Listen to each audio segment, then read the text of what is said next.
What is up, YouTube? Welcome to my first iteration of Arena Announcements. So I want to go over the weekly announcement. This was posted yesterday. I probably should have done it yesterday, but this is my first iteration. I kind of saw it and I thought this would be a good idea of something for me to go over, kind of give my opinions, thoughts, as somebody who is currently trying to pursue a qualifying spot in the Magic the Gathering Pro Tour. You can follow along with me on Twitch and my Instagram and my Twitter as I post about different events and different information in my journey to qualify for the Pro. I'm not so unrealistic that I think I'm going to win a Pro tournament, but I would love to qualify for a Pro Tour. And part of that is digesting all this information and learning a ton about the game. So without further ado, let's jump into what we got going on here for the MTG Arena announcements for the week of August 5th, 2004.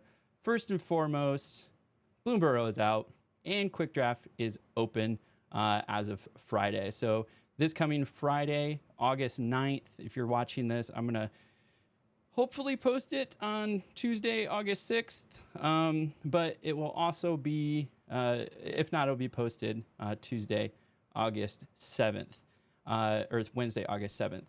But Quick Draft is coming out, and for those that want a cheaper way to draft against bots, have more time to think about their options, it is a good way to learn about the set and really understand kind of where the bombs are in the car, maybe some synergies, and more time to think about your selections. So be on the lookout for that starting this Friday. Quick drafts, like I said, are a great way. Only downside is you don't get to keep the cards. I do like to be able to keep the cards.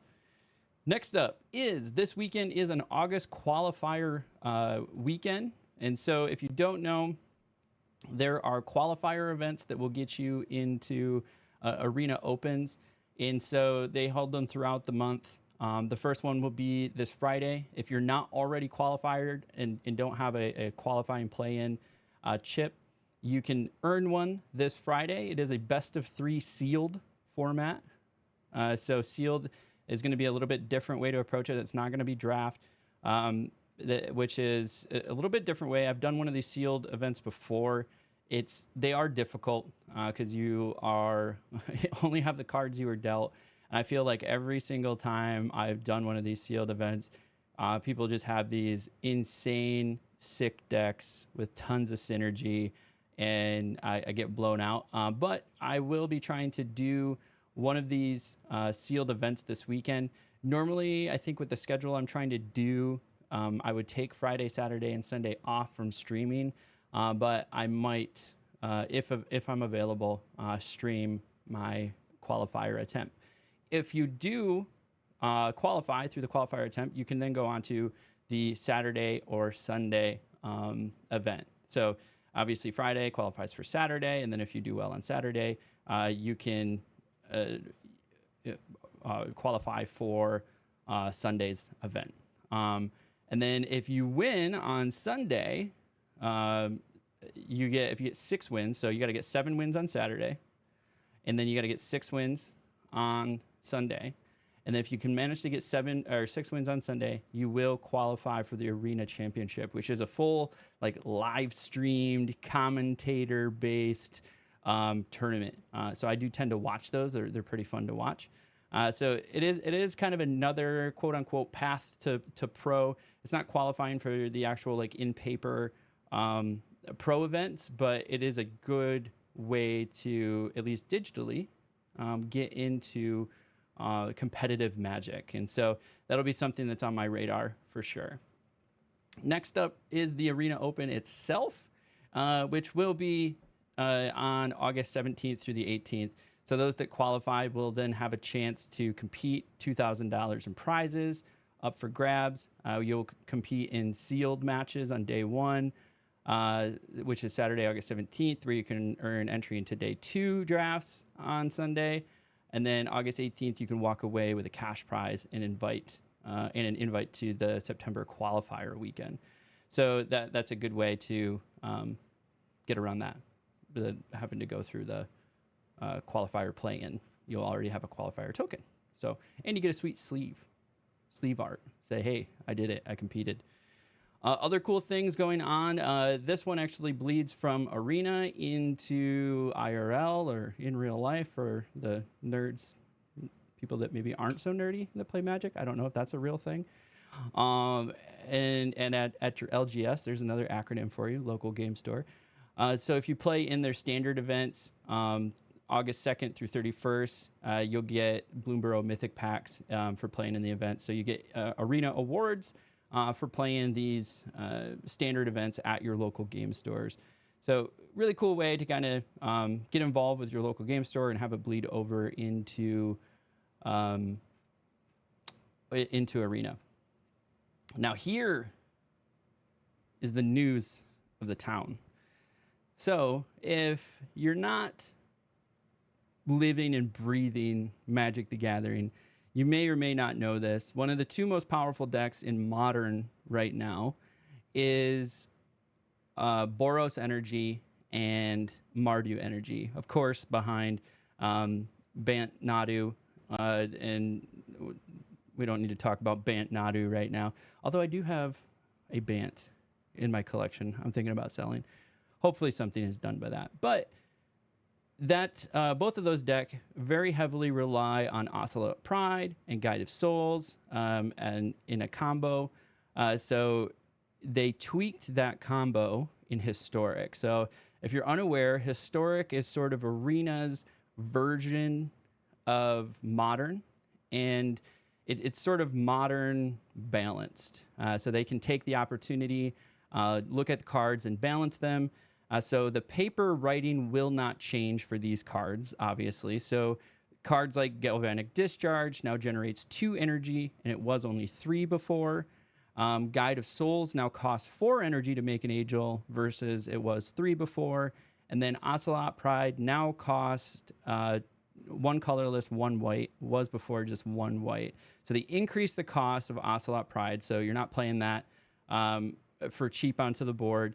And they got rid of some of the, didn't get rid of, but made it more expensive and inconvenient to play some of these combos, which the combo still works of just generating a crap ton of cat tokens and then putting 1/1 counters on those cat tokens and then making them fly. So it's harder to get energy, and it's more expensive to spend that energy, and it's more expensive to get the combo to start working with Ocelot Pride. So it didn't break it, but it made it more inconvenient to play this combo. So this is something to keep on your radar if you're a Historic player. If you like Modern but want some more balance to it so that it's not so swingy as it is in paper, then Historic is a great way to do that. It's also a good way to practice a lot of Modern decks. There are quite a few cards that haven't made it from paper Modern into Historic yet, and that'll kind of just come with time. I don't think they don't ever plan to perfectly align Historic with Modern, from my understanding. And I don't know if we'll ever get all the cards into Arena be able to play Modern. We're pretty close to Pioneer. So I think Pioneer might happen, but Modern might be quite difficult to get fully into Arena. So Historic is going to be probably the closest we get to Modern. But you got to keep in mind, they're taking the opportunity, kind of like with the Alchemy game mode, to balance cards in Historic. So it's gonna be entertaining to some, but for some like myself, I have a really hard time investing in a game mode that doesn't directly translate to my efforts to go to qualify for Pro. And so I'm probably not going to play much Historic. I might do it just to maybe if one of my decks is pretty close to having all the cards in Arena in Historic for me to practice this. I might play Historic, but for me, it doesn't affect much for my Arena play. If I'm going to go play Modern, I'm working on getting my Magic the Gathering online account set up with there's some cool services out there that actually let you like loan cards so you don't have to buy the cards. And that's the way I'm going to try to get more Modern practice. But like I said, it didn't break the combo. It just made it really expensive, less convenient to get this combo rolling with the changes that they made to these cards. And if you want to go into further detail, I'll include the link to this in the video. But they give some explanation as to why they did it. It's just making it more inconvenient in general. Some other things to be on your radar for this week of August 5th is we got an event schedule posted as well. Events open up at 8 a.m. Pacific time on their start dates. So all the dates that we see below, think 8 a.m. Pacific, which is 11 a.m. Eastern time.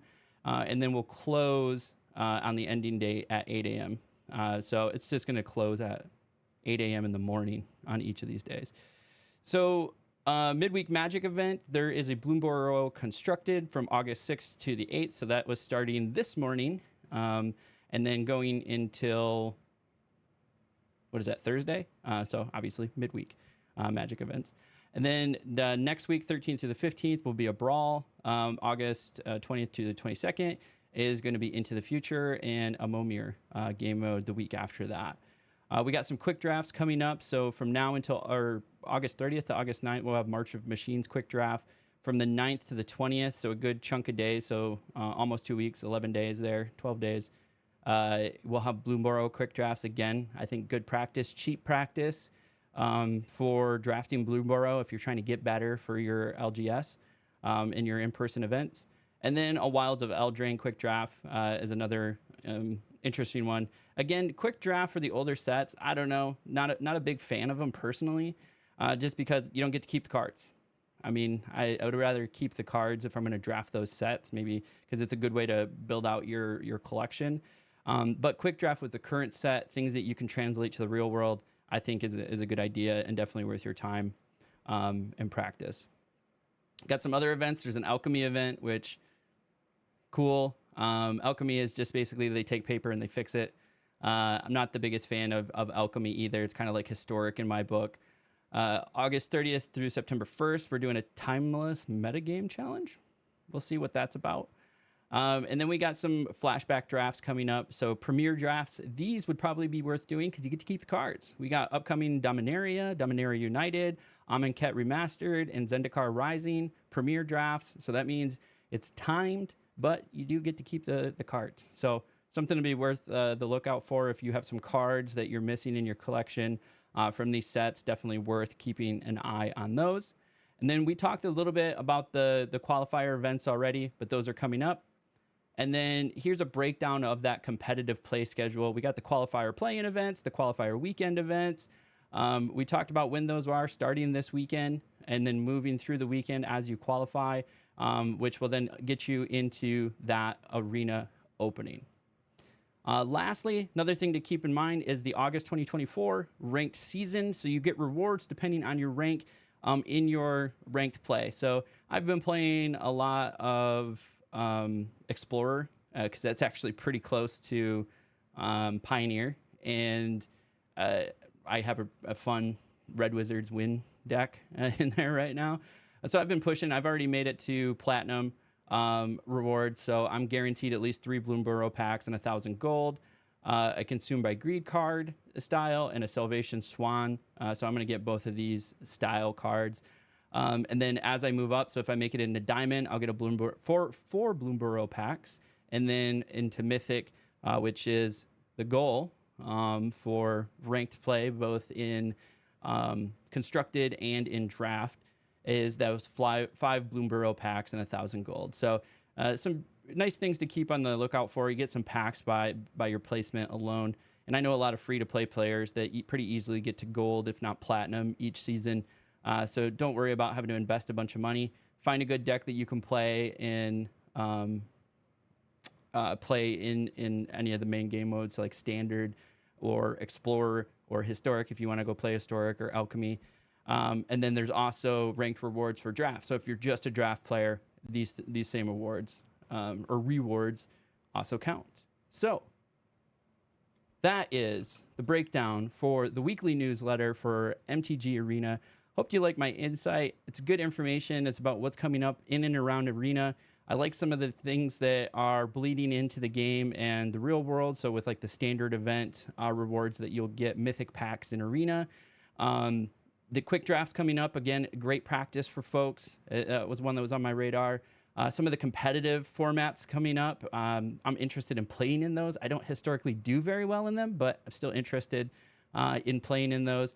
And then very interesting breaking mechanic to Boros and Mardu Energy with Galvanic and Ocelot Pride and Guided Souls nerfs. Yeah, they were pretty big nerfs. If you talk about like a percentage change, 100% increase in cost in Ocelot Pride, 33% reduction in energy generation from Galvanic, and a 33% increase in wait, actually, what would that be? 25% increase in cost.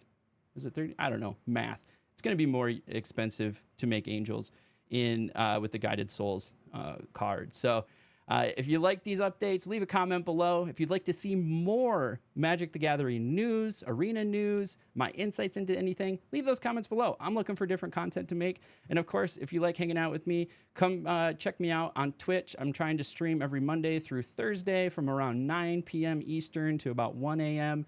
And then I'll usually make a couple YouTube videos. I'm fully recording my draft progress. And then you can also follow along on Twitter and Instagram to get more information about my ventures in my path to pro for Magic the Gathering. And I'll actually have some pretty cool stuff coming up in October too, because I'll be at MagicCon. So if you're there and you see these videos, come say hi to me. I'll be walking around the event, playing as a casual, and trying to just absorbing everything. So until next time, take it easy.